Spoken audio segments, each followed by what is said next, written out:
இந்தியாவை முக்கியமான கூட்டாளியாக ஜப்பான் கருதுவதாக ஜப்பான் ஊடகங்கள் செய்தி வெளியிட்டுள்ளன.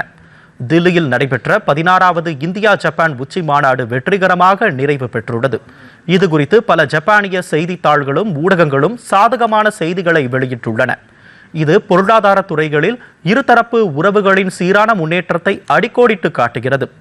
பிரதமர் நரேந்திர மோடியும் ஜப்பான் பிரதமர் சனே டகைச்சியும் 16வது இந்தியா ஜப்பான் வருடாந்திர உச்சி மாநாட்டு பேச்சுகளை நடத்தியதை தொடர்ந்து இந்த செய்திகள் வெளிவந்துள்ளன. இந்த பேச்சுவார்த்தைகளில் இரு தலைவர்களும் இருதரப்பு ஒத்துழைப்பின் முழு அளவையும் மதிப்பாய்வு செய்து வெளிப்படுத்தினர்.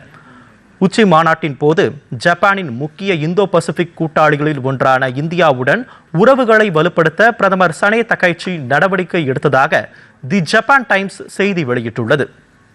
பிராந்தியத்தில் சீனாவின் இராணுவ மற்றும் பொருளாதார செல்வாக்கு அதிகரித்து வரும் நிலையில் சுதந்திரமான மற்றும் திறந்த இந்தோ பசிபிக் பகுதியை மேம்படுத்துவதில் இந்தியாவை ஒரு முக்கிய கூட்டாளியாக ஜப்பான் கருதுவதாக கியோட்டோ நியூஸ் செய்தி வெளியிட்டுள்ளது.